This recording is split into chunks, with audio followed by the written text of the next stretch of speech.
What's good, everybody? My name is Usika. What's up, everybody? It's your boy Beast. It's your boy Larry Alexander. Welcome to the Necked Out Podcast, soon to be the Joe Rogan Podcast. Hey. We got a nice setup here, you know what I'm saying? I got a little desk finally. Little desk. I can fucking put the tablet down somewhere where I don't have to hold it like this the whole time. I feel like Give me some this tiny shot, desk vibes. This Real. shot looks like early Joe Rogan starts. Really? Like this shot right here, the one that So you're telling me that this phone that came out in 2020 looks like an early Joe Rogan episode? Yeah, it does. I'm not gonna lie. Ain't that right? Sure. Yeah. Well, thank you for that. First of all, I want to say thank you guys for tuning in. We're sorry that we missed last week. Life happens. It just didn't line up for us to record. But we are here today. And it's going to be an interesting episode because I have a topic that I wanted to talk about that I'm almost certain a lot of people have not heard about. And we'll just get into it. We know nothing about, by the way. Larry knows what it's called. Yeah. Oh. But I haven't explained to him Yeah, I don't know what what it Okay, is. so we're going in fresh. So we're going in raw. Gosh. We're going to. This man B said, "Gosh." Yeah, so we're going in raw. Gosh. All right, so Let's do this. just some context. I was listening to this guy named Malcolm Gladwell. I've talked about him on the podcast Love Malcolm before. Gladwell. You know who he is? Yes, sir. Okay, he has a podcast, and I don't know what his exact title is, but I know he's an author. Yeah. And he started this podcast called Revisionist History, and it's been out for a while now. But this is my first time hearing about it. So I love Malcolm Gladwell. I love his book, Talking to Strangers. I'm going to read some of his other stuff as well. So when I found out he had a podcast, I had to listen. So what did I do? I went to the very first episode. Damn. So what we're talking about today is what he talks about in that episode. And I'm basically going to paraphrase most of it. And we're going to just talk about it amongst ourselves. Well, hit me with it, player. So to start off, we're going to talk about something called moral licensing. Okay? MORAL licensing. Okay. And the way that Malcolm presents the examples of it are through two very similar situations in different times. Yeah. So the first situation starts off with this woman named Elizabeth Thompson, right? Now she's a painter in like the 1900s, something like that. God damn, bro. What? I was not ready for this. I feel like Are you afraid to learn? This man is like extra prepared, bro. Bro, I listened to this episode at least 2-3 Bro, times. There's like names being dropped, information, like clear information Right. here. We're switching it up, dog. I'm I low-key, gotta, like, I gotta step it I up. don't even I gotta know where step I'm it up. at. Yeah, okay. for But, sure, but okay. just follow along and you'll get okay. it. I'm gonna try to simplify it as much as possible. Okay. So this woman, her name is Elizabeth Thompson. Okay. And she's a painter, right? She's a famous painter. Making sure I'm recording because this is good stuff. Yeah. Okay, there you go. And Okay. And so she is in England. She paints this famous painting called The Roll Call. And it's basically a Sounds picture. fire. If you guys don't know what it looks like, most of you probably don't. Look it up on Google. You'll know exactly what it is. But essentially, it is actually I can pull it up right here on the screen. Yeah, pull it up. This for us. man- Hey, go ahead, pull that up for us. This man's on another level. Stepping it up. Yeah. Stepping The it audience, game you might up. not be able to see it because I'm not screen recording the actual the laptop. Hey, but meanwhile, my man Usika is pulling that up. Yo, remember to subscribe to the YouTube channel. Make sure you like and Make subscribe. sure you like, comment, and share this. Hit that bell so Hit you that know bell when notification so you know when we when the dropping. Necked Out Podcast drops. Exactly. Yeah, Thank you guys. heard? Appreciate that. Thank you. Yeah. Okay, so this is where it at? This is It's the right roll there. call. This is essentially what it is. Okay, now you won't be able to see. I'm not gonna make it too big, but let's see if we can. Yeah, we'll make it big for us. There you go. You can kind of get a gist of it, right? That's it. So essentially, for those of you that are listening, it's basically a large group of soldiers. There's one, I'm guessing that's the captain or whatever, and he's on a horse, and he's looking at his soldiers, and they're all standing up there. A lot of them are wounded. Some of them are leaning over. There's actually one guy that's dead on the floor right there. So it's a very intense scene, and I think this is, I believe it takes place in Crimea, right, which is in Europe during the I don't know how to pronounce it, Crimean War, something like that. Yeah, the Crimean War, whatever the fuck. Sounds So- about right. So she paints this painting, right?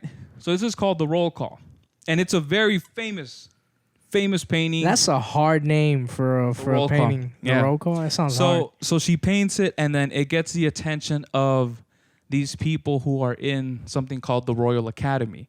Now, essentially, what they are is it's basically what the Grammys and the Oscars are, but for painting. You got to remember, during that time, there music and like just arts in general.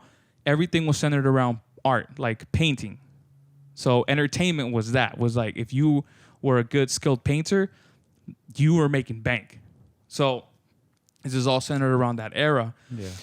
And so they actually put her painting in to this place called Burlington House. Now Burlington House is in England, and it's a famous gallery essentially. Okay.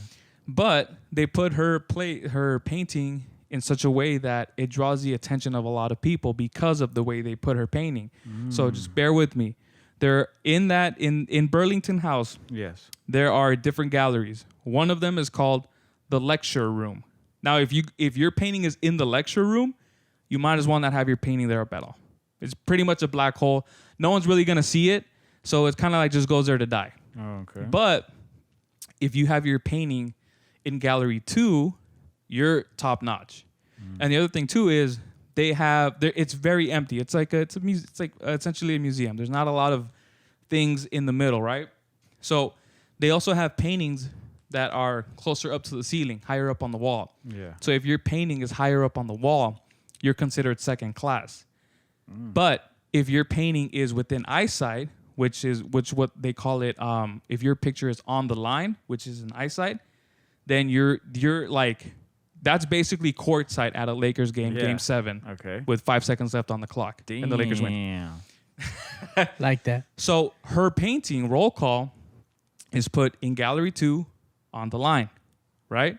Yes. So it creates this massive, like, I guess kind of a revolution because she is the first woman to enter into a predominantly male space. Shout out to you, Elizabeth Shout Thompson. out to Hey. where's the Come airport? on. Okay. Yeah, So let's she's the go. first one to do it, right? Now, she does it, and then she goes, "Oh my gosh, this is amazing!" Right? This could be the start of a revolution where women are able to enter this exclusively male space, right? So the next year, she applies to become a member. So that means that if she gets in a membership, she can vote in what artists get their paintings in, right? She misses the membership by 2 votes, but it doesn't discourage her because she goes, you know what? I missed it by 2 votes on my first application.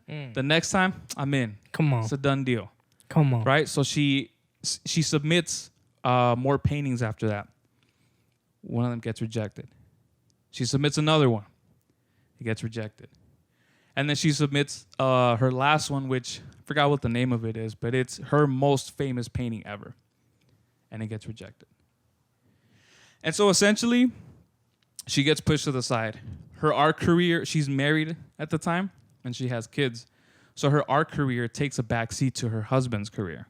And in fact, her husband actually wrote a memoir, and he never mentions her name at all. Mind you, this is an extremely famous woman, and he doesn't mention her name at all. And so she kind of just disappears. She falls off the face of the earth, essentially, but that painting is still revered as an amazing painting, right? Now let's move forward to 2012. We're in Australia. And this woman named Julia Gillard becomes the first woman prime minister of Australia. Again, the first of her kind, right? To be in a predominantly male-dominated space. And it's like, oh, it's great. Like, this is great for all women. It's empowering and it's encouraging, right? But men are going to men. And what do? They start blasting her with misogyny. They start insulting her looks. They start minimizing her power because she's a woman. Now, I'm going to show you guys a video of her making a speech to the parliament. Parliament is their version of government. They just call it parliament. For the listeners, hey, I've been talking a lot, bro. I'll be a terrible... This man went...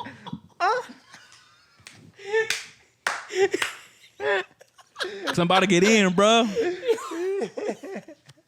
Hey, Oh my hey. God. Shout out to you, though, dog. I did my homework. That was dog. fire. Yo, Hey, give it bro. up. Give Yeah, yourself give yourself a air Hey, horn, bro. I literally Come felt on. this almost There it felt... is. Look, That was it almost fire. felt like if I was in the theater and I was just like captivating and just like...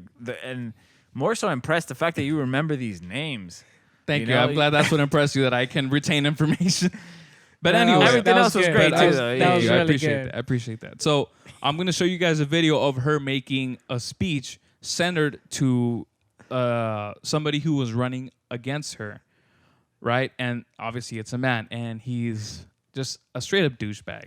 Okay, so for the listeners, you won't be able to see the video, but if you just go on YouTube and type in Julia Gillard, so it's Julia, and then Gillard is Gillard, and if you type in Julia Gillard misogyny speech, it'll be like one of the first videos that comes up. It's 15 minutes. We're not gonna watch the whole thing, but I want you guys to see how like upset and how sick of his shit she is in this video. Okay, so you guys are gonna hear the listeners. You'll hear the audio. Okay, cool, man. right, here we Cool. go. Let's do this, bro.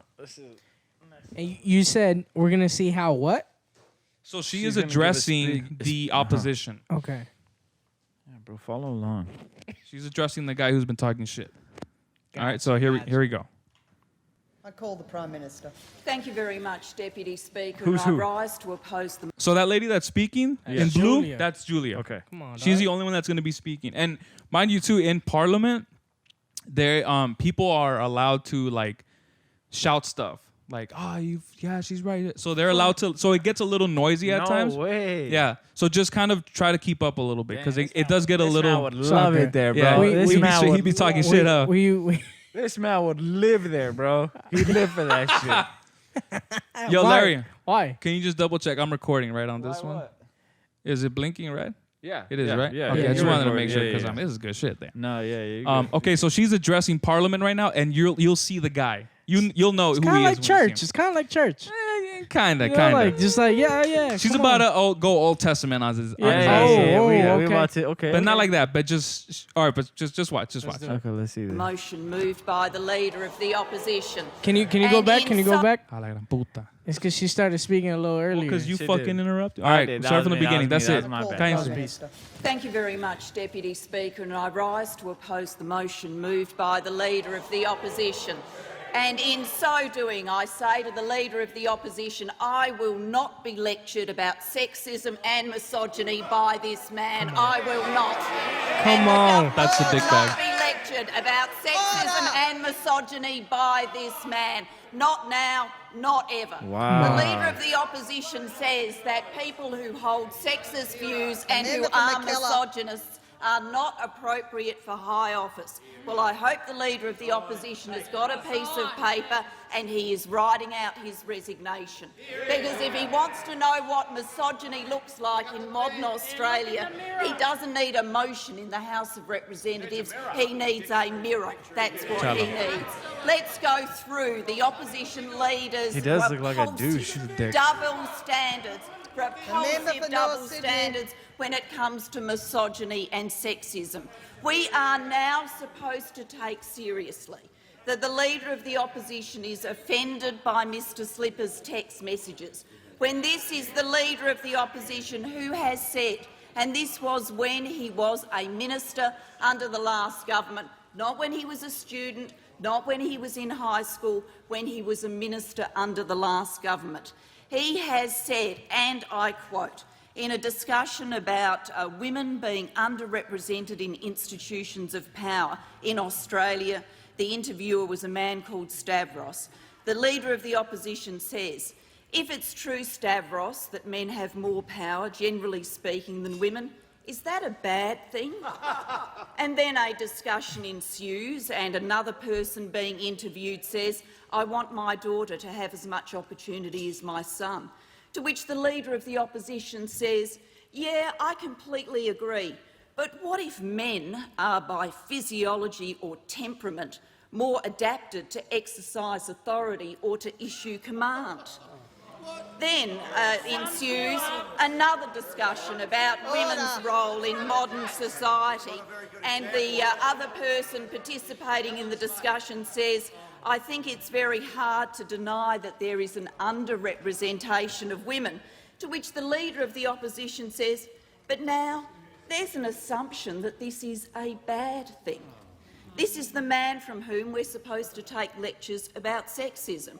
And then, of course, it goes on. All right, I'm gonna stop it right there because she goes in. But this video is fucking fascinating to watch. Yeah. So so you heard it. She was just basically calling him out on this shit, right? And so the whole point of these two different situations, right, is that you have people that are outsiders. In this case, women. And they're coming into a space that is exclusively men. And here is where the moral licensing comes in. Buckle up, motherfucker. Okay.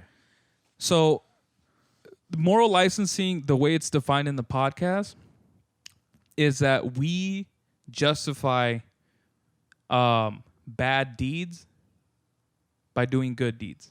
Okay. So we'll do something good, and then we'll justify saying or doing something negative and being like, well, I did this. I gave to the homeless. Yeah. So I can do this. So I'm okay doing this. I don't feel bad doing this. Yeah. So how does that tie into the two situations that we have? Well, one, the men who voted her in, right, were like, all right, we're going to do this one time. And that's it, which is why her paintings kept getting rejected, because the men started to try to create different rules and criteria and requirements that made it harder and harder and harder for Elizabeth Thompson and women in general to be voted in. Right? Now, in this case, it's not so much that they were stopping her from doing her job. It's just more a sense of like they tried to diminish her power, her authority, right? By just throwing these stupid, like, sexist, misogynistic comments at her, right? Instead of trying to take her serious, because after all, she is the prime minister, and regardless of who the prime minister is, you should treat them with respect. But because he's a dickbag, you know, he's going to throw all these stupid little snarky comments and think it's okay. And then later on, she goes, you know, had a guy been sitting in this chair, he wouldn't be getting shit about this. Yeah. Nobody would be telling him shit like this. But because I'm a woman, right, I have to sit here and take it. And somebody had asked her too, like, why did you sit there and take it? And she goes, you know, part of it was just me not wanting to react aggressively. But the other thing too is that if I reacted aggressively, then they would be like, so you are temperamental. So you can't handle criticism, right? Yeah. And then I think she also ended her interview, and this was like not in this video, but she ended her interview with like, you know what? It's just, I'd rather take the brunt of it now because I know that it's going to be easier for the next person. And that's essentially what she said, right? So now I want to talk about why it is that we feel the need to act that way. Why humans in general feel this sense of we do one good thing and we follow it up with something negative. Now, I'm not saying that all people are like that, because in the podcast, he also mentions I think the guy who coined this term, he says that they looked at people who voted for Barack Obama, and half of the time, those same people followed up with racist remarks, racial insensitivity, even though they had voted for a black man. So it doesn't make sense, right? It doesn't add up.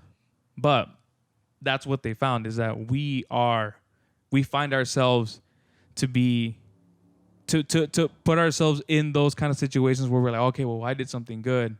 I don't feel the need to do something bad. So we start to kind of like, I don't want to help you because I helped somebody yesterday, you know?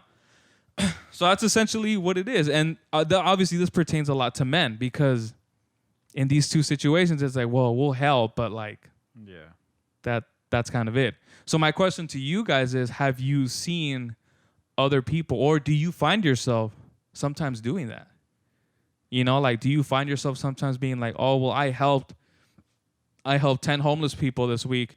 I'm not going to help the 11th because, and obviously you're not obligated to, but Yeah. you know, there's this justification that we have within ourselves to be Yeah. like, yeah, I don't feel like helping, Yeah. you know? So, Yeah, I mean, I'd say for me, I think we all do it. I think there's not one person that hasn't done it, that doesn't do it. I think we probably do it subconsciously, mm-hmm. but I think there's this thing with us where, you know, we justify or we dismiss the bad things that we've done Yeah. by kind of covering it up or you know, putting the good in front of it. Mm-hmm. You know, which I guess it in certain instances I guess is not a bad thing. Like Yeah. if it's helping you grow and be better, I guess. Yeah. But when it comes to how you, like in this case, how you act with others and how you treat others, and you mistreat others and you justify it with all the other good that you're doing, or you cover it up more so, not Yeah. justify it, but you cover it up with the other good that you're doing. You're not, one, you're not getting better, and then two, you're not helping your community, the people around you and all that. You know, for example, again, I think this is one of the things, like with the conversations we've been having with racial injustice and all that, right? Yeah.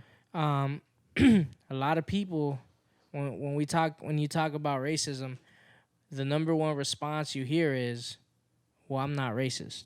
Right. Right. Well, I'm not a racist. Or I have a black friend, or I have a black gay friend, or you know, so many other things, right?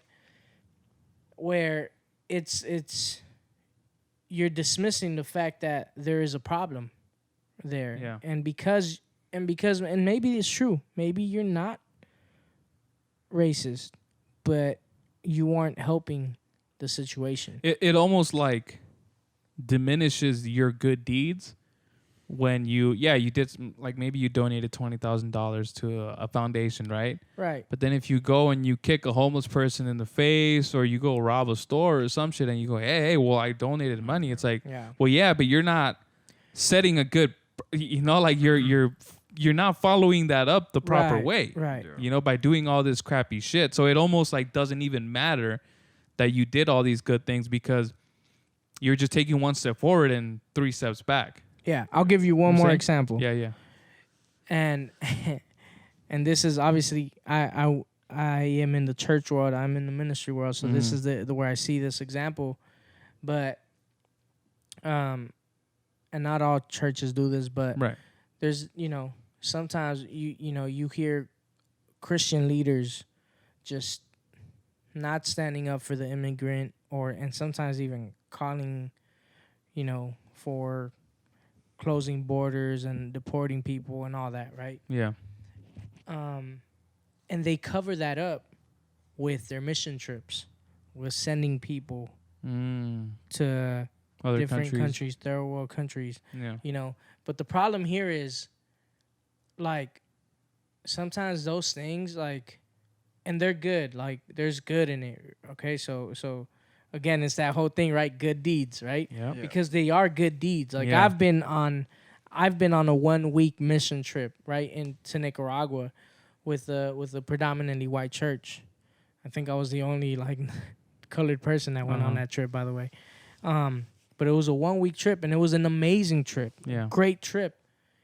I came back feeling so good, and we all did, right? Because we had helped. We had done something good. Yeah. But when we're in Nicaragua, we found out that the people in Nicaragua felt some type of way about Americans. because America had done a lot of harm Politically. politically and Yeah. all that, right? And so and the way I'm using this example is I feel like we make ourselves feel better about ourselves when we do something like that. Like Yeah. for example, like going out there and spending a week in a third world country doing like something, building a couple houses or whatever you do. Yeah. But then you come back and you mistreat and you neglect and you want to kick out the immigrants that are here that are in your community, right? Yeah. That need your help. Your neighbors. Your neighbors, Mhm. right? And so that's kind of where I see this whole moral licensing thing come into That's play, a you know? perfect example. And so, and again, once again, you know, I work at a church, or I'm getting ready to work at a church again. Yeah. And so there are good places that are doing both, right? Yeah. But there's also the side of that whole moral licensing thing that that you talk about. Yeah. Yeah, for sure. Yeah. Do you see any examples of that in your life, or have you experienced that? Maybe you've seen it secondhand. I probably go through that all the time, bro, because I'm in the work field that I'm at, trying to figure out how, like, you know, so I work in a Beverly Hills area, right? And these people, you know, pull up driving their Porsches, they pull up driving their Teslas, Yeah. and they throw the biggest fits ever, and then the company just like says just take care of them, right? Mm-hmm. And then you get, you know, we get Latinos coming in who don't really say much, who just like purchase the things and just do their things, don't say anything. Yeah. And then I'm like, bro, I basically gave everything to this white man Yeah. because he just raised his voice, Yeah. you know? So then I'm like, okay, well, how can I take care of you? I know you're not going to ask. So let me figure out a way, like, or I know you might not speak up or something. So all the ways that I know how to like take care of somebody, I'm gonna go ahead and use them, because how am I gonna give it to them and not to somebody else? Yeah. You know? Yeah. And technically it's like, it should be like that with everybody that walks in. Like if I've taken care of one person, why can't I take care of everybody that walks in through the Yeah. doors? But especially like I look out for that people, like for Latinos, you know, just anybody that's, you know, that I just feel that reminds me of like my mom, my father, Yeah. you know, my friend's brother, my friend's mother, anything like that. I'm always like try to let them know, like, because sometimes there's like things that you can do for them that they don't even realize that they can receive if they just ask. Yeah. So I'm always out there trying to figure that out. And then on occasions I'll be like, well, am I only taking care of them because they're like my skin color? And what example am I putting to myself? Like, what standard am I holding? Yeah. That only because you're my same skin color, I'm gonna go ahead and take care of you. Mm-hmm. And then that's where that complexity goes, where it's like, okay, well, should I take care of somebody else? Well, I already took care of a bunch of people. Yeah. Like, do I need to take care of this one person and go the extra mile for them? Mhm. They're not asking for it.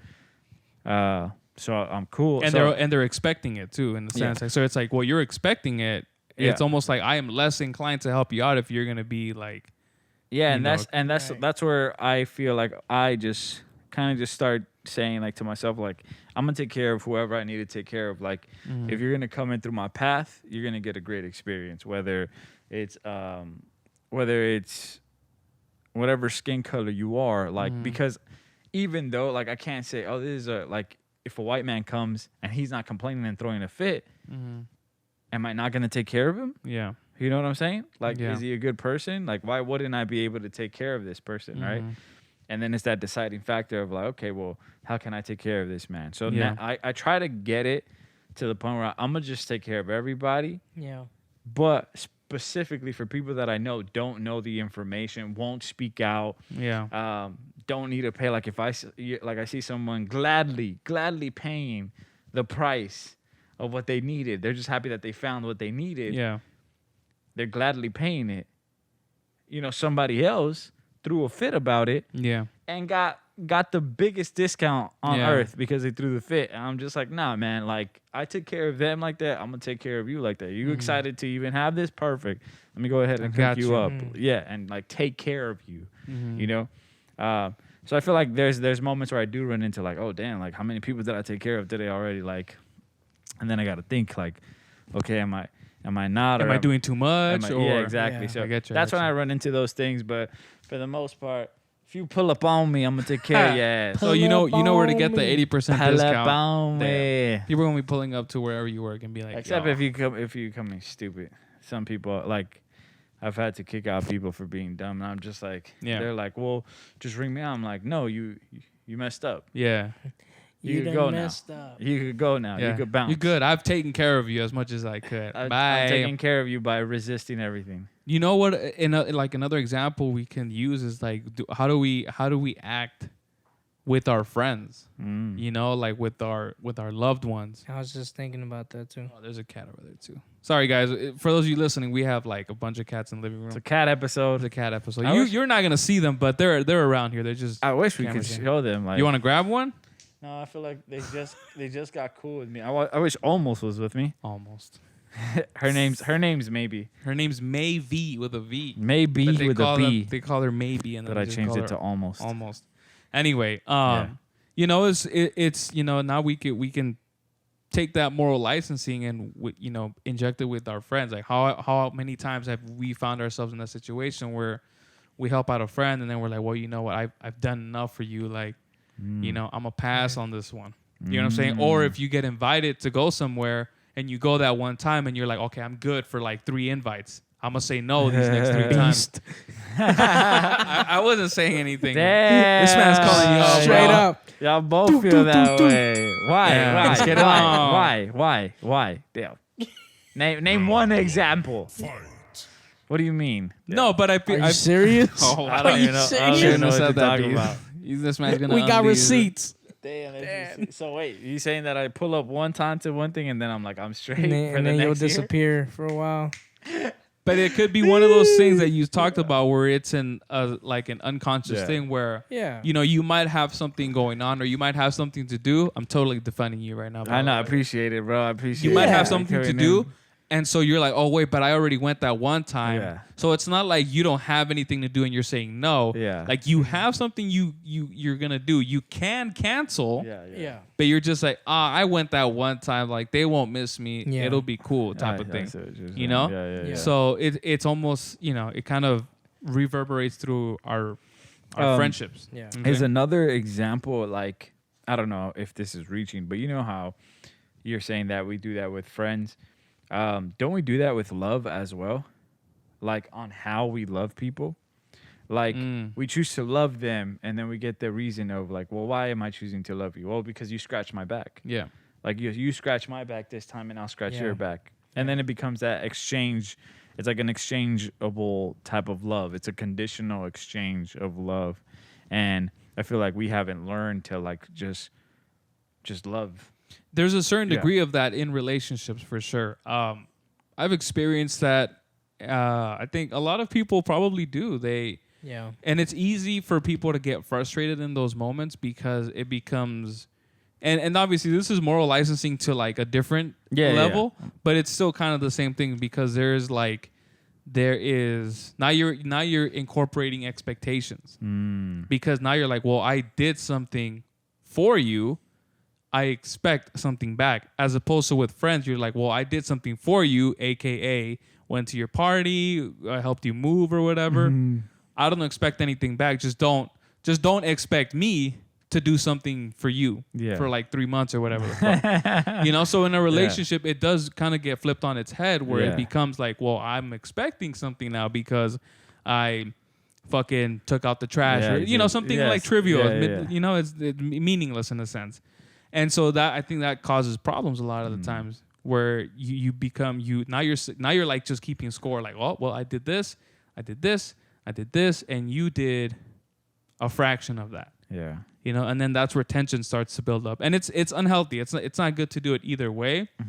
But I think even worse in a relationship because then you start to build up resentment towards that person because then you're like, well, you don't do half the shit that I do. So I don't feel obligated to massage your feet or go get you flowers, type of thing. You know, Yeah, it's yeah. a lot easier for you to just kind of neglect that because of the other person's maybe lack of initiative to do something for you. Yeah. You know what I'm saying? That's crazy though. Yeah. I see. I see. And I think that the moral licensing within men, like in that example of Elizabeth, you know, thinking like we let this one in. Yeah. And We then- can't let any more in. Yeah, that's it. Like we're gonna not do that. It's sad. It's sad because what is it? You know, what is it like? I feel now more than ever. Men feel threatened by like giving up power. Like, and to be honest, I don't even think they realize what that means. You know, like what power do they feel that they hold? Yeah. And so it's a bit confusing to me. Like, what is it? Like, what's the pinpoint? Is it like an insecurity thing? Yeah. You know, like I think it's just maybe it's biological, like to our ancestors, where the men are just, you know, like in the fucking old caveman days, the men are seen as the providers, you know, and so they you know, being in that position implies that you have power in a sense, you know. Yeah. And so, but I think now in the modern era, in the 21st century, men are just insecure about everything. Like, I was just thinking about this the other day. I'm like, why the fuck? And I know some people are going to get upset at me. So these are my thoughts and my thoughts only. But why the fuck do, like, these little paisa guys feel the need to put loud ass mufflers on their car? You know, like, and guys, mind you, I live on Van Nuys Boulevard. If you live in the valley, you know how big this fucking street is. No, I'm sorry, not Van Nuys Boulevard, Victory Boulevard. I'm stupid. I don't even know where I Man's live. giving the zaddy away. I know, bro. It's bad, dog. But I live on a very busy street. Yes. And so I'm surprised we haven't heard one tonight, to be honest. Really? Because the street's right out there. Yeah. And so it becomes that What's the thing. deal with these mufflers? What's the deal with these paisas? And so it becomes a thing where it's like, Wait, why do they gotta be paisas though? Because come on, Beast, let's be honest, dog. Like, I know where I live, bro. Most of the time, it's a beat up Honda. Okay. It's a little Stop, skinny. bro. It's How do you know? I mean, trust me, Man's Beast? going. The street is right there, dog. And this is not and the fact that I could see the them. fact that I can see Yeah. them doesn't help. But it's always like some stupid. you ass- got- if you it's got- like it's like a two-tone Honda Accord with like a spare tire. Hey, we gotta get Kevin on to defend all That's- these mufflers. I did not want to say any names. I was literally about to say, yo, You should have listened. here's, bad, hold dog. on. Hey, I was, It's all good. Kevin, but my he's bad, proud of it G. though. He's shout proud out of to it, Kev, though. man. Yo, Tortuga, my bad, dog. I was about to say, I was just about to ask Usika, like, yo, what do you have to say to maybe some listeners, potential listeners out there that are, I'm care. I revving mean, that I'm not, muffler. I don't have anything. Wait, against, is it like? boom. No, hold on. no. This man sound I don't have anything. anything against. I don't. It's Bro, just I don't think that. You just called Kevin a paisa. You put him in that category. No, I'm talking about the people that are here in my Oh, neighborhood. so wherever you're at, Kevin, you're. There, I know that's there not are. what I he's know talking there are about. like white guys and Asian guys and Oh, black guys that okay. do Wait. the same thing. I have a question about this muffler. Okay, Is it about this just specific muffler. is it just to make noise, or is That's there, a good or is question, there a bro. Look, purpose? to be honest, I'm gonna be very honest. I don't have the answer to that question, but I would not be surprised if a lot of it is to be like, listen to me, listen to how loud I am, and look at how fast my car can go. Because there is no racetrack here. A lot of times, and I'm going off. Hold on, I'm going. Let me say what I gotta say. Let me say what I gotta say. Go ahead, dog. There's no racetrack out there. Well, this isn't NASCAR, I thought that bro. was the racetrack. This isn't. No. Now My imagine guy. where I live. Where in Monrovia? Bro, the Irwindale racetrack is right Oh, there. see, yeah, see, yeah. but see, I know, but in you it- don't see in people. its context, All the bro. time. What do you mean? Oh, so he's giving a solution. He's telling people to Go to the Hey, go to Go to the Irwindale. racetrack. You could actually go in there and race. But that's what I'm saying. It's like it's this thing where like I don't know if it's like I an feel you. insecurity thing. And what type of sounds do you be hearing it Just- out here? No, you hear like the Oh, bro. I hear. That is the worst, bro. Oh, I hate that. When I they go, hate that, When it bro. starts farting? I hear that all the time, bro. It's and it's loud. Like I hear it loud. Like it sounds like gunshots, bro. Like, I be ducking, dog. Larry be on that scared. post-traumatic stress from living in the hood, bro. bro, I kid you not. He be He's in back in Monrovia Crenshaw, tripping, bro. bro. Every other night, He bro. be in Monrovia Every other tripping. night, I'm like, yo, Someone got shot. yo, I kid you not. Every other night, I'll be wondering. Okay, Yeah, but right. see, okay, now let's tie it back to the male ego thing. Like, why? Why is that such a thing? Like, and I really think that the loudest people, the loudest men on the room, are the most insecure. Most of 10, like I would bet my life on it. 9 times out of 10, if you're in the room being loud, Because obnoxious, you're compensating. you're compensating, Yeah. bro. So I Yep. equate that loudness into the like the whole card thing Yeah. as the same thing because it's now, like now look not at all me. the time, because some No, people, that's obviously just not. their personality. Like for example, like a motorcycle, I know that there are like it has to be they're loud by nature because Yeah. of the way the engine runs and all No, this shit. and my, Oh, sorry. I thought we were talking about people at this point again. No, like, no. Sorry, I was referring back to, Oh, to okay, vehicles, yeah, to yeah. cars. I had a boss who had a bunch of motorcycles, and then I asked him about that. And he said that they specifically put the bigger mufflers on those motorcycles because no one sees motorcycles. That's the other thing. Yeah, yeah, yeah. Motorcycles? Motorcycles. Yeah, nobody. It's hard to sees see them. It's Yeah, hard to so see then, them. but when you It's hard hear to them, say it, too. I was This gonna man say, turned into a motorcycle. It's that mask, bro. Hey, what was that? It's that Hey, mask. hey, Your lips is getting For stuck real. to the mask. What was bro. the The South what was Park that? episode? No. There was that one thing. Some dude made this video where he was like, what was it though? I don't know. We were tied up. You don't remember? He was like, what was he saying though? Was he I saying don't that? remember, but I think that's what it He was. when He he was was like- doing that. He was like, All right, he was Beast, saying, you're on the motorcycle. I'm your engine, okay? but he was saying, No, but you have to just stay at. You're at a red light. Okay. Just.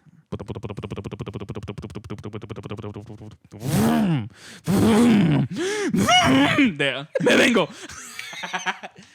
That's just screeched.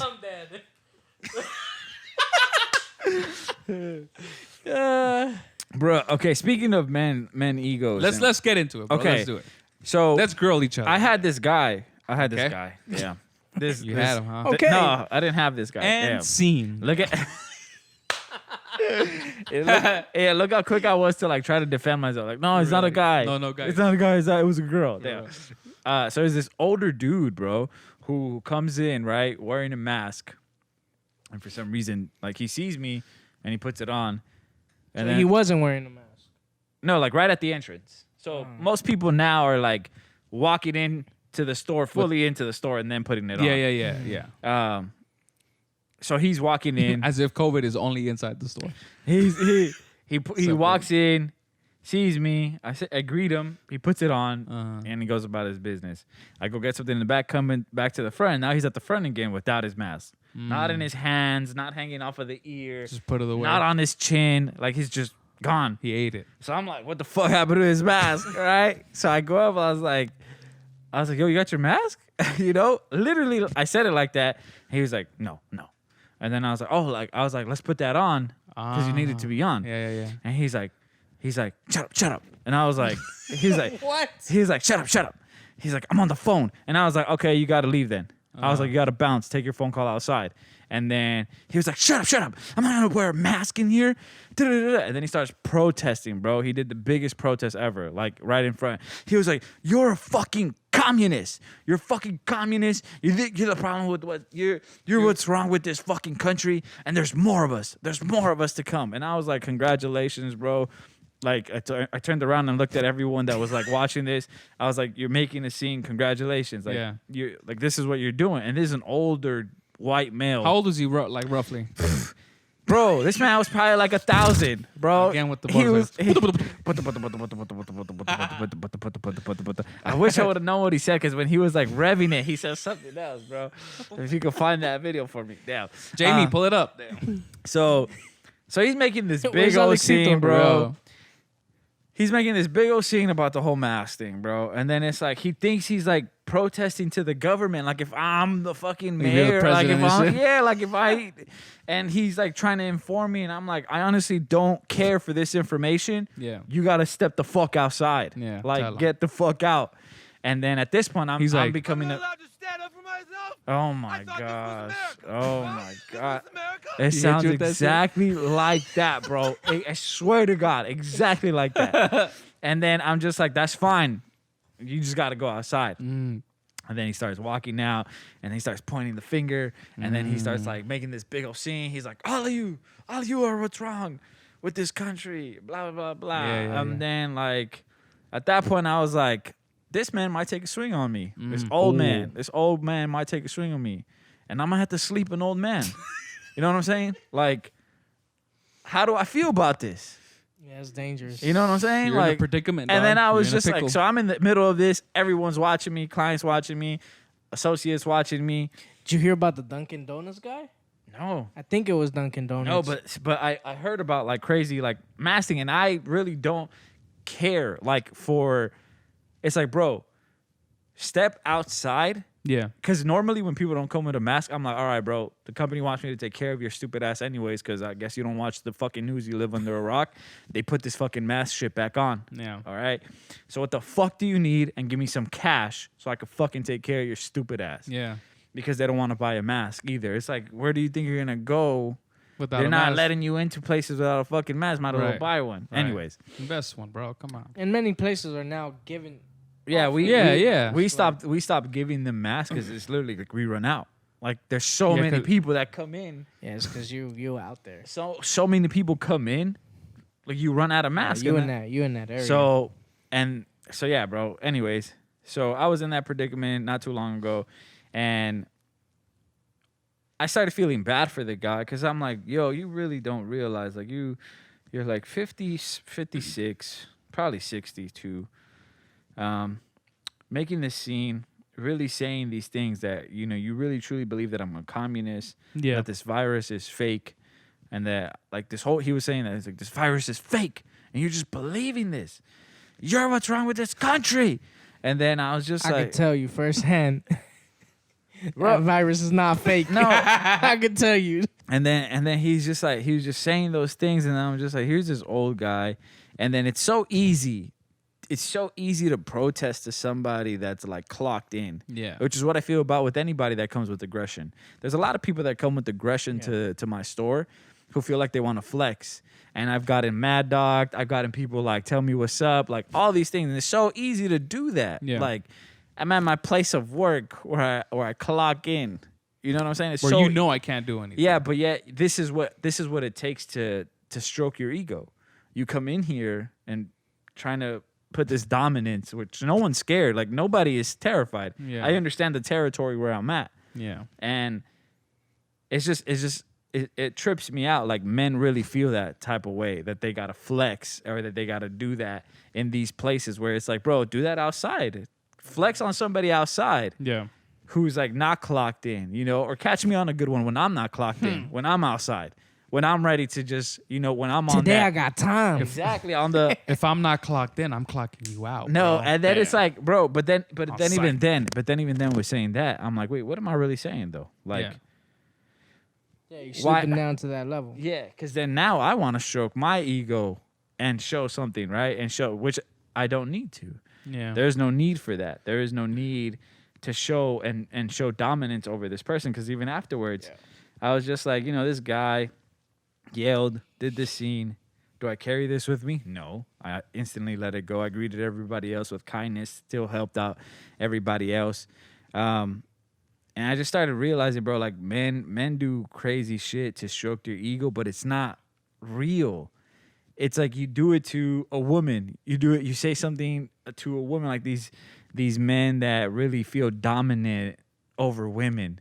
Yeah. Like, what are you doing, bro? Like, you think you're dominating? You think you're powerful because you're yelling at a woman? Like, that's really what it is. You think you're dominant because you're raising your voice at your partner, who's Yeah. a woman?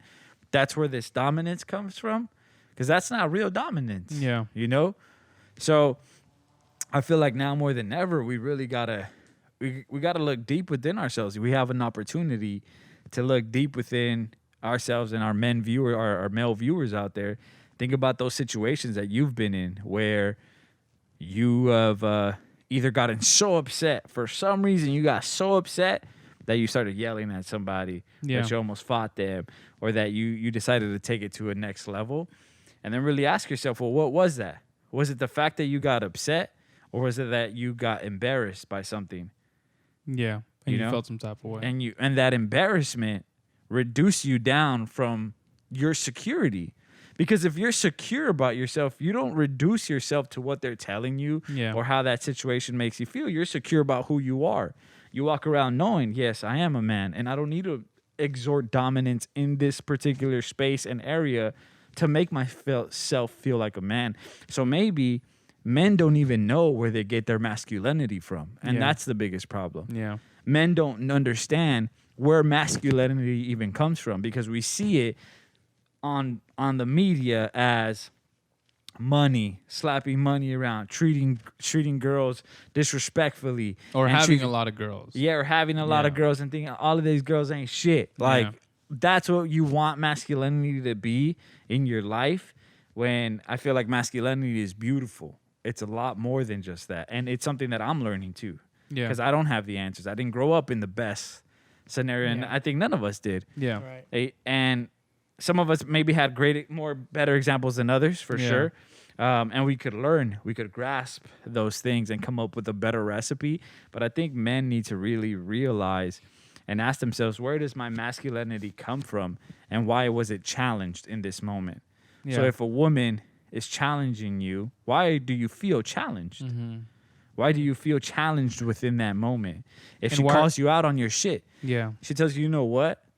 I'm sorry to tell you this, but you've been, and she's not gonna say. I feel like most women won't say, you know what, I'm sorry that I'm, gonna tell you the truth. No, But girls will you're tell a you straight up. They're gonna tell you straight up, you're Yeah. a shit man. You don't deliver, and Yeah. you fucking, you talk a lot of shit, but you ain't shit. You a ain't shit ass man. Mm-hmm. Period. And that set you off. That triggered you. Yeah. The question is why? Why does that set you off? It's $1 million question.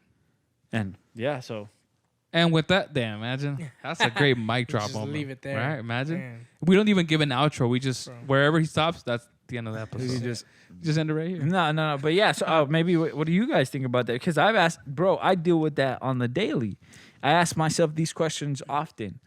Why do I feel insecure? And insecurity, bro, is a trip, bro. Yeah. Because I feel like most men go through it, but we rather sloop down to like, bro, she ain't shit, bro. That's what it was. She wasn't shit. So that, but it's like, nah, man, don't sloop it down to that level. Yeah. Like, think further than that. It's like we want to blame the girl. We want to blame her and be like, oh, it's because she didn't know the relationship, or she was toxic, bro. She was toxic, and it's like, well, what was it really? Yeah. What really was going on? Because we Hold have on. Let me cut you out because I want to Right. answer your question real quick. So, there's 3 of them now. they're grooming They're each other. disgusting. Just kidding. Now they're cute.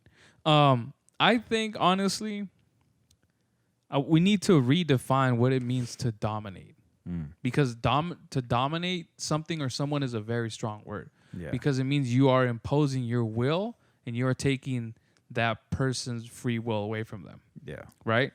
So I think instead of us trying to dominate other people, I think we need to dominate ourselves first. And what that means is like we become more self-aware of our flaws, of our imperfections, and we fix them, or we do try to do better. And let's, for example, right? And I'm not a manager, I'm not a boss, so I don't know if this would work in this context, but let's just say you have boss A and boss B, right? And so boss A is the boss that is constantly screaming at the employees, talking down to them, giving them unrealistic deadlines, not being a leader, just an overall mess, right? More of a dictator, Yeah. right? What I say goes, and it has to get done, like Boss. blah, blah, blah, This is boss, boss. right? And we have boss B. And boss B is a little bit more selective with their words, right? They're not as pushy. They're understanding, but they also know how to push their team the right way. They know how to motivate Intentional. them, right? Intentional. They're intentional leadership, Yeah. right? Not just screaming and aggressiveness and all that stuff. And it's that. It's leadership. It's not bossiness. It's leadership. And that's what Boss A doesn't have. So what happens? Boss A's employees get flustered. They're stressed. Their mental health goes to shit. Yeah. They quit the company. Now, Boss A thinks, I'm dominating these people because I'm yelling at them. I'm putting fear into them, and I'm demanding that they do these things, right? And what happens? His employees leave. They find better jobs. And what happens? They go to Boss B instead, because Boss B is not over there yelling at people. Why? Because he knows, okay, let me take care of myself first. What are the goals that I need to accomplish in my day-to-day life that are going to take me into my workplace and make me a more effective leader? How do I learn and teach myself how to communicate better? Yeah. How do I learn how to be more understanding and sympathetic to people, right? It's like, And so what happens is Boss B, he comes into the workplace and he says, good morning, everybody. How's everybody doing today? Blase, blase, blase. Cool. Well, check this out. We got last minute thing. It's a little we're a little short on time, but I think we can do it. So let's all buckle down. Let's split up into our teams and let's get this shit done, guys. And what happens, right? Shit gets done. Why? Because he doesn't come into the workplace with like all his cylinders firing all the fucking time, right? And what happens? 9 times out of 10, his employees are probably going to come through. And then that's a different way to indirectly, quote unquote, dominate people, because now they're accomplishing what you want to do, what needs to get accomplished, but you're not doing it in an aggressive way. yeah. Yeah. Say what you were going to say. Sorry. And it's not dominance. Yeah. I think. Or I would say that is like you are repurposing, redefining Your the word authority. dominance. Yeah. So You're- it's not. you're- It's no longer dominance because you're not It's not it's choking authority. someone's free will. It's authority in a healthy way. in a healthy way. And yeah. I feel that And that might be it. Sorry, authority in a negative way is dominance. I think that's the one. That's it. That's the one. Podcast that was over. good. Yeah. Go ahead, Beast. I feel that one of a lot of people in leadership make the mistake of leading from title. So Yeah. this is my title, so you have to obey. You have to listen to me. You have to listen to me. You have to do what I say. Yep. And if you go into any place with that perspective, you're going to not be as successful as you can be. Yeah.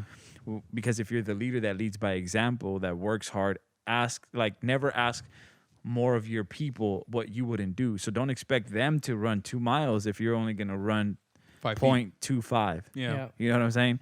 But if you're running 2 miles and you expect them to do something realistic like a mile and you're running 2 to 3 miles, everybody's like, wow, this dude is like, and some people don't get motivated by your example. Yeah. Yep. So you need to find what some other people want. Some Yeah, people are motivated by You investing in them. you investing in them. What's the goal here? They need a goal. vision. They need exactly. They need to be put like, okay, what the fuck is the thing here? And what do I need to do? And Yeah. then once you find that within, but it's so easy. Like I hear like a lot of managers want to give up on employees and like say, oh, I hired this shit person. Like this person's just shit. And like, Are they shit though? or are you just a shit? are leader? you just shitty? Mm-hmm. Because it's a reflection upon your leadership. Because Yep. can you take this person that's maybe not as informed and turn them into gold? Yeah. And if you can't do that, then you're just you're hoping to keep adding a hiring list and hiring list and hiring list until you find that person that's already gold. And the likelihood of that is not going to happen. You need to invest. You need to invest in these people. Yeah. So that's the difference. And I feel like a lot of people with a little bit of authority or a little bit of a title can turn it into something toxic. Yeah. Yeah. Like that, like something that needs to be dominating and ruling with an iron fist and doing that. And I feel like we see that a lot, bro. And I feel like I see that mostly with like, there was do you guys know about the prison experiment? Oh, the Stanford one? Mhm. Yeah. Larry, have you heard about that? No.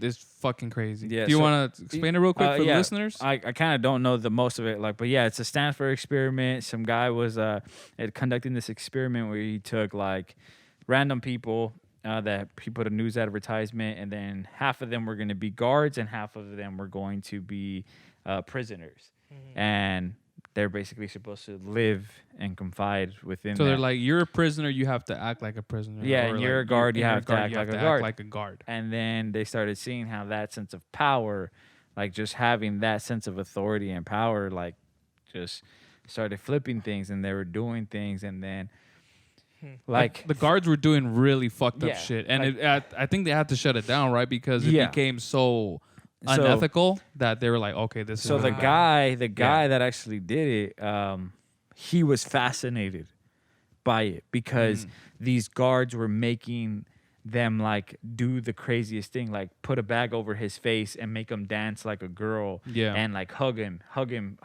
like making two prisoners hug each other. Yeah. And again, it's supposed to be an experiment. It's not real, but it became real.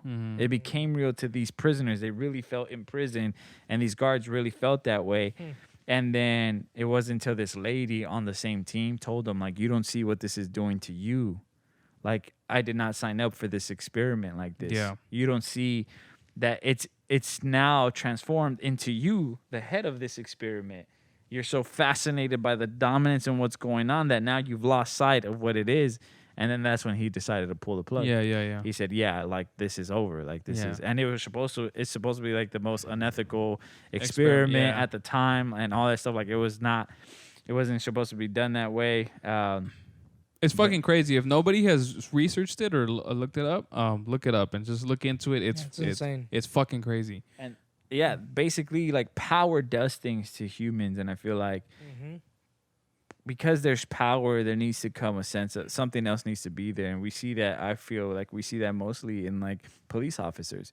Police officers are given some sort of power, and what are we doing to make sure that they're using that power correctly and that they're maintaining that power correctly? Yeah. When we already see from the prison experiment, you give someone a little taste of that power, what are they willing to go, and the extent of the law that they're willing to use that power towards. And not just that, but then when they don't see consequences for their actions, they're just The power is affirmed. They're even like, more. oh, okay, cool. So then I get keep away doing with it. shit. Why do I gotta stop doing this then?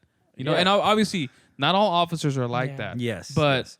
we've But- seen multiple times that Yeah. the officers that are like that, those situations end up being deadly or fatal. Yeah, bro. And I think that most of those situations like are very intense because like even when I'm asking this human to step out, right, to step out of this place, I am asking another human to step out of this place. You guys realize that? Like I've asked another human being who has the ability to walk, talk, think, and is in a free country, could walk in and out of places to buy things. I am asking him to now leave this place. And what if he refuses to say, no, I'm not going to leave this place? And he has the right to because we're in a free country. And who am I? Who am I to you know, and then, so what happens then? Well, What kind of. Though I'm sorry to interrupt, but I disagree a little bit because you, as an employee, you do have some power in that store because I'm sure you're. I was so confused right now. Why? I thought you were still talking about the cops. No. He was talking about work. He was No, talking about yeah. work. But I was gonna relate it to that. Like, think about that. We asked. I'm over here, regular schmegular, Yeah. manager at this place, telling this dude to step outside, right?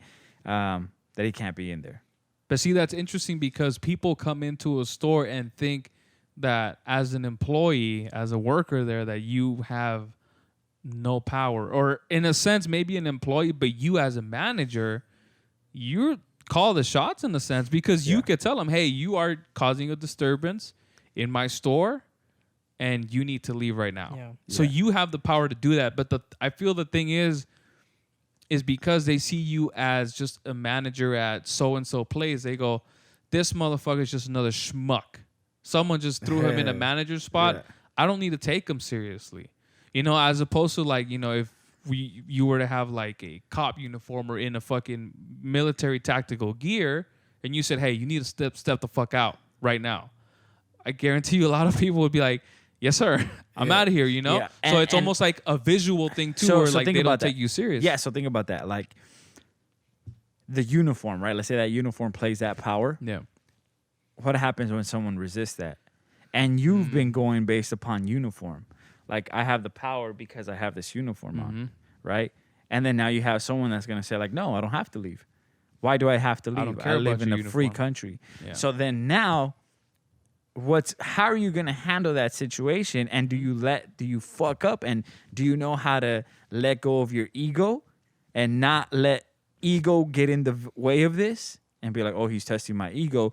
All these people are watching and I gotta recording match me. him. He's testing my authority. He's Yeah. disrespecting this. What am I gonna do? Well, I have a gun. I could physically grab him I can and throw him on the handcuff ground him, and tase him. you know what I'm saying? And then now Yeah, you've yeah. escalated it because why? And I feel like we won't understand that unless you're put into those situations. You yeah. won't, like, no matter how much wherever you stand on this, you won't understand until you're in that place, until you're in that position. I've ran into those things during the pandemic where I had to remind people to put on masks during the beginning of this when it was mandated. Like we had to wear gloves, mask, all these things. Sanitize all the time. People would run in there trying to protest. And then you call the cops, they ain't gonna show up for someone not wearing a Yeah. fucking mask. Yeah. So then some people would get violent. You hear about the stories about people getting stabbed over this shit, Yeah. all this thing.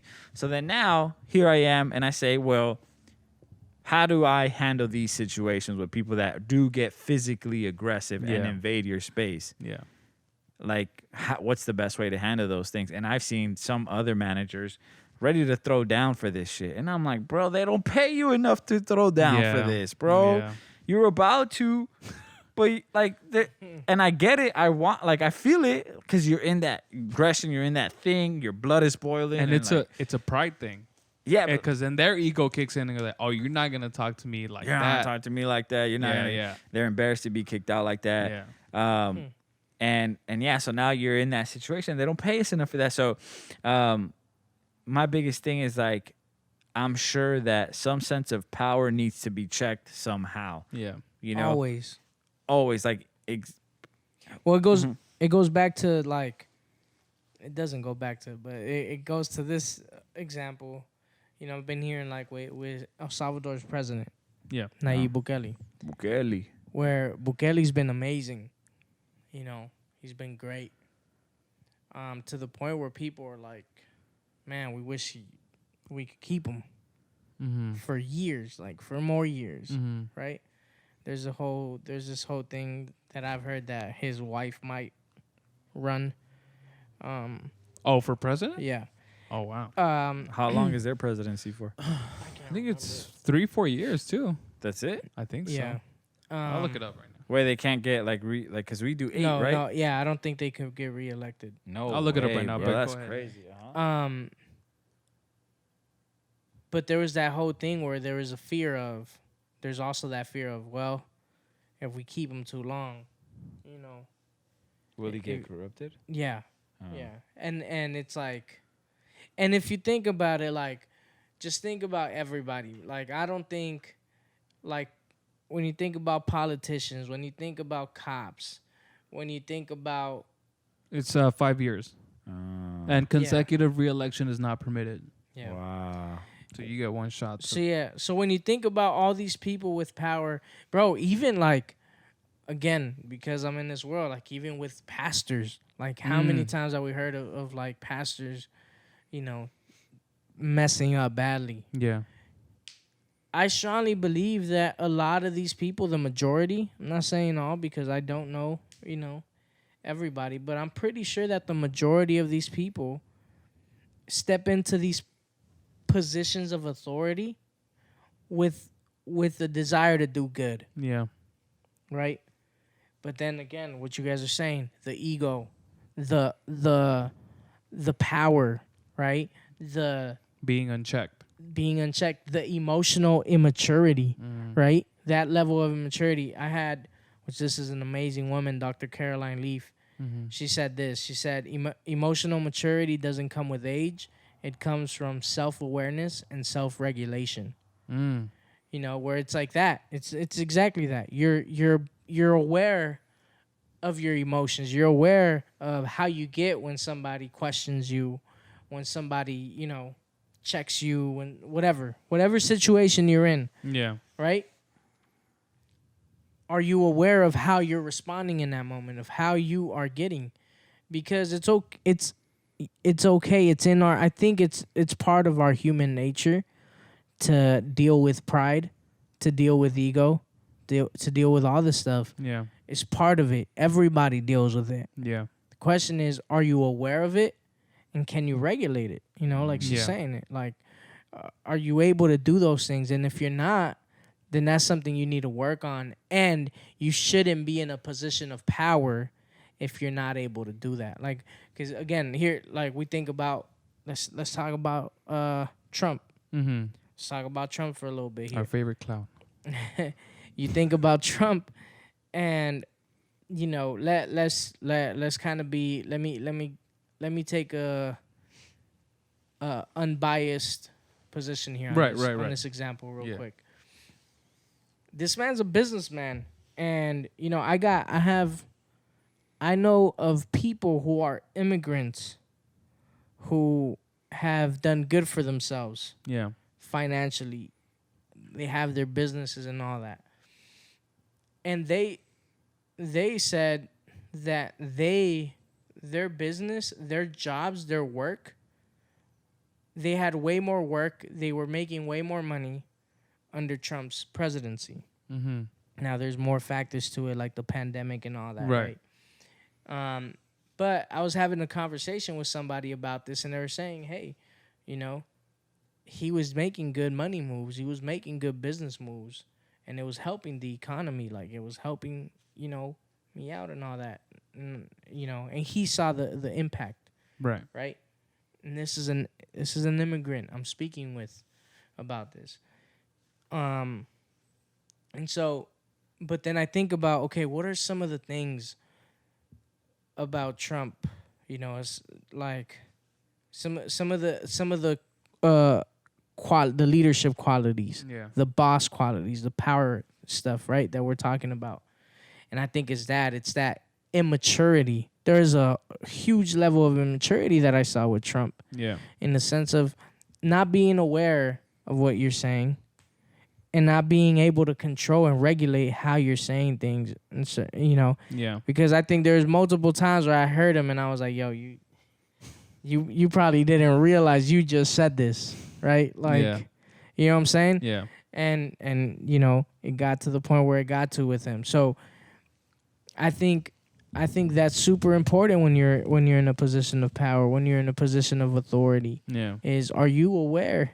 Like, and I think the way you put it was, you know, you need to first learn how to dominate yourself, which is that. Like, do you have self-control? Do you have self-awareness? Yeah. You know what I'm saying? Yeah.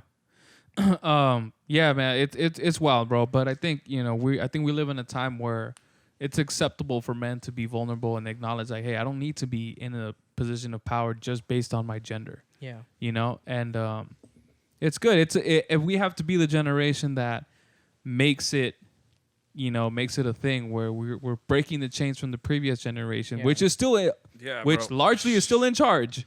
By the way, a lot of politicians, they're in their fucking 70s, 80s, Lord have mercy, 60s. Oh they're my old school, dude, and they're gosh, still bro. running this country. Oh So, my God. and That tripped me out. Bro. When I found that out this past year, that there's like, I forget the name of this guy, but this guy is a part of making some of the big decisions when it comes to passing laws in our country. yeah, And he went into that position, that exact position that he's in now. He went in that during like the civil rights movement. Are and you stuff like that, fucking bro. serious? I kid you not. Bruh. I kid you my- not, bro.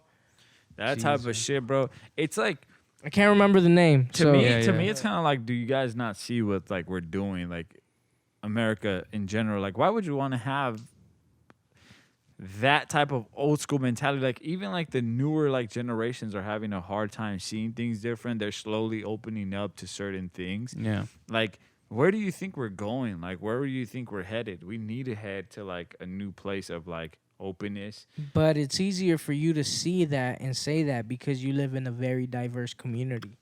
Yeah, because they, and you know, I don't want to say, I'm not saying this to be mean, but a lot of the Midwest is uneducated, and so they don't. I'm guessing maybe they don't break the cycle. They don't have people that come up and say, "Hey, you know what? Maybe mining for coal is not how we should provide energy for the earth in 2021 because still do it's." Trump was trying to do that. Trump was trying to bring back the coal industry. That was bullshit, bro. You know, That was- and I understand, you know, you want people to keep their jobs, but at the same time it's like, are we really going to pump all this money into coal mining just to save these jobs instead of training the people who are in this industry to adapt to the new technologies, which is energy, solar, wind? You know what I heard? I heard Bukele say that Getty Jose Maya. he was like getting interviewed by what's his face. I can't hear you. He was getting interviewed by what's his face? Some like famous like YouTuber, Oh, Spanish Luis, YouTuber. Luisito, some Luisito, shit? yeah. And Shout out basically, Luisito. he Yeah. was saying that like, shout, give him some Oh, love. sorry, I've had the volume down. Basically, he was saying that. There we go.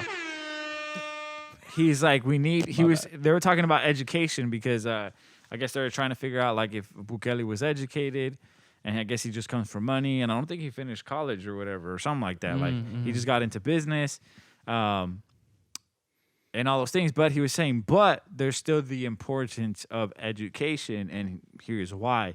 He said when he said from and.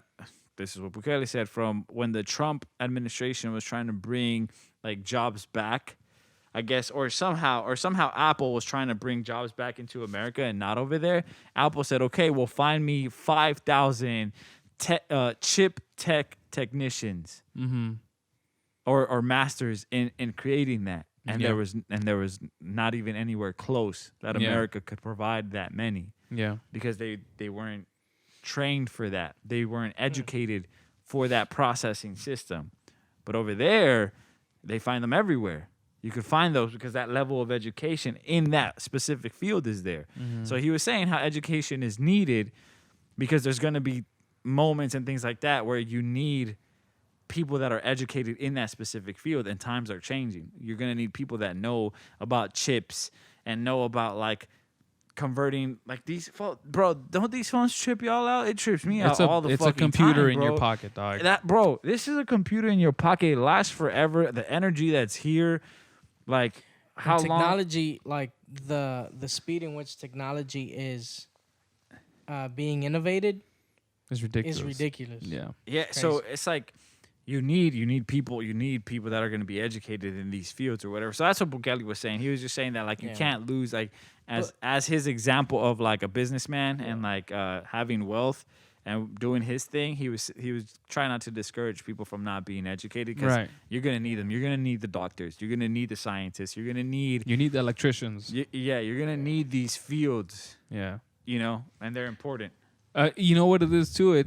I feel like in that sense, it's almost hard to pull that off because America's at a point, I think, where we've outsourced so much shit to other countries that it's nearly impossible to kind of bring that back. Because it's like, well, we just know that people in China are gonna get the job done at the rate that we want them to, at the price that we want them to, and they're not gonna budge. And it's so also why should we put Yeah. our Americans to do that when we can get it from them? You know, like and I think they're trying though, because Are they? I don't know if you've noticed this, but like I've been seeing a couple of commercials constantly coming up of like going to school for like trade schools, okay. and saying there's so many jobs out there, Oh, they're hiring like crazy. like right they're now. hiring like crazy. Like right now is the time to And go. so, yeah, and I know? think it's because this generation, we've been kind of like, I don't know how to say it. Like, we're more on the philosophical, theoretical type of stuff, like into more of that stuff, like the liberal arts and Okay, more of okay. the like Oh yeah. Like You know, we're not so like in the- hands-on yeah, the type previous of generation, work. like fix things, build Yeah, things, yeah. with your hands. And Yeah, stuff. industrial type of stuff. Yeah, operate machinery. Yeah, this generation's like We're that's what all- it we're seems all like. online. Yeah. No, yeah, I agree. You I know, agree 100%. In this country, Yeah. right? So I think that plays a big part too, as far as why you might need to go to a place like what you're saying, like China and whatnot, because maybe You know what else is interesting? don't have that. I recently heard too that that Walmart and Target are paying for their employees' education completely, covering it, full tuition Really? for part-time and full-time Hmm. employees. So it could be one of those things where it's like, Why? I don't know. Maybe they see value in. I mean, I don't know. And I'm sure at the end of the day, it's about profit because that's the bottom Taxes. line. Taxes. It's But I think it also helps write with that like off. your with like having less turnover because it's expensive to like hire people, train them, give them uniforms, put them on payroll. I'm sure like accounting and all that shit for them to be gone in like a week or 2 weeks. So maybe it's them trying to be, you know what, how can we retain yeah. more of our employees? Maybe I know Walmart doesn't have the best reputation because of how they underpay their workers and how much the people who own Walmart make. So maybe they're trying to rehabilitate an image by being like, well, let's just, instead of paying them more, let's just give them free college type of thing, So I don't know. I just you said that and it just triggered me to say that, but yeah. But okay, so I want to halt the episode here because I think this was a great conversation, honestly.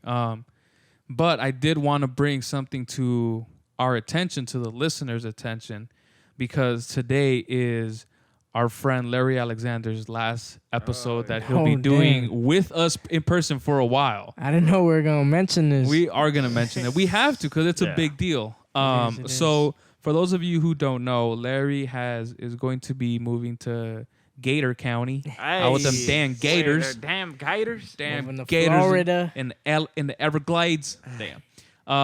So Larry will not be in LA for Sometime. the foreseeable future for some Yeah. time. But Couple of years at least. but we do want to wish Larry first of all a safe trip.